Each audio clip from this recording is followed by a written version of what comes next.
Hi guys, Dane here, and today I'm going to be doing a quick review of A Happy Death by Albert Camus. So this is the second Camus I've read recently. This is actually kind of like an earlier version in some ways of The Outsider, which is another one I read not too long ago. I'm going to read you the blurb and then I'm going to go through, check out some of my tabs and share my overall thoughts and rating at the end. So, stone among the stones, he returned to the joy of his heart, to the truth of the motionless worlds. Camus' astonishingly early novel tells the story of a young Algerian who defies society's rules by committing a murder and escaping punishment, and then experiments with different ways of life on his journey towards a happy death, without anger, without hatred, without regret. A Happy Death is in many ways a precursor of The Outsider, but it is also a candid self-portrait, drawing on Camus' youth, travels and relationships to create a rich picture of the sun-drenched Algiers of his childhood. And so, we are going to go right on in. So we get this bit in chapter 1 where we sort of see this murder happening. It's a long old paragraph, but I want to read it because I want to give you guys a feel for Camus' writing style as well. Zagreus was staring at the window now. A car drove slowly past, making a faint chewing sound. Motionless, Zagreus seemed to be contemplating all the unhuman beauty of this April morning. When he felt the barrel against his right temple, he did not turn away. But Patrice, watching him, saw his eyes fill with tears. It was Patrice who closed his eyes. He stepped back and fired. Leaning against the wall for a moment, his eyes still closed, he felt his blood throbbing in his ears. Then he opened his eyes. The head had fallen over onto the left shoulder, the body only slightly tilted. But it was no longer Zagreus he saw now, only a huge bulging wound of brain, blood and bone. Marceau began to tremble. He walked around to the other side of the armchair, groped for Zagreus' right hand, thrust the revolver into it, raised it to the temple and let it fall back. The revolver dropped onto the arm of the chair and then into Zagreus' lap. Now Marceau noticed the cripple's mouth and chin.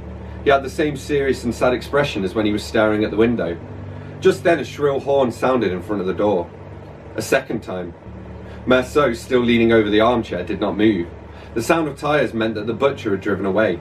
Marceau picked up his suitcase, turned the doorknob, gleaming suddenly in a sunbeam, and left the room, his head throbbing, his mouth parched. He opened the outer door and walked away quickly. There was no one in sight except a group of children at one end of the little square. He walked on. Past the square, he was suddenly aware of the cold and shivered under his light jacket.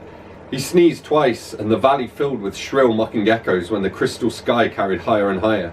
Staggering slightly, he stopped and took a deep breath. Millions of tiny white smiles thronged down from the blue sky. They played over the leaves still cupping the rain, over the damp earth of the paths, soared to the blood-red tile roofs, then back into the lakes of air and light from which they had just overflowed. A tiny plane hummed its way across the sky. In this flowering air, this fertility of the heavens, it seemed as if a man's one duty was to live and be happy. Everything in Marceau fell silent. He sneezed a third time and shivered feverishly.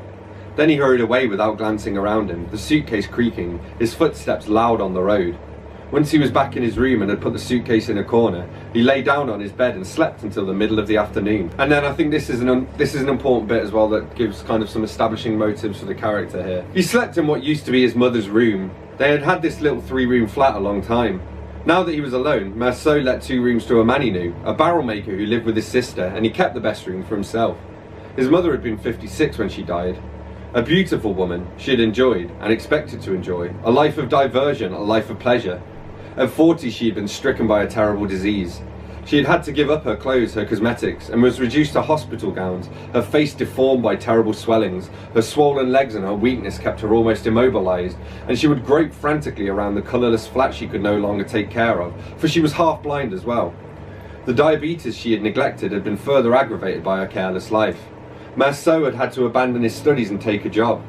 Until his mother's death, he had continued to read, to reflect. Alright, well, somehow, and don't ask me how, because I don't know, I've lost the second part of this review. I basically continued to wax lyrical, read a few more quotes from it, and then to give you my overall conclusion, which was that it was a pretty enjoyable book. It was interesting to compare that to The Stranger as well, especially because like Marceau is in both of those books. It's very much like a forerunner to it really, almost like an early draft. Lots of great philosophy in there. I very much enjoyed it and I'm looking forward to reading more Camus. I gave it a 4 out of 5. So there you have it, that's what I made of A Happy Death by Albert Camus. As always, don't forget to let me know in the comments what you thought of this book if you read it. Hit that like button if you've enjoyed this video, hit that subscribe button for more, and I will see you soon for another bookish video. Thanks a lot, bye bye.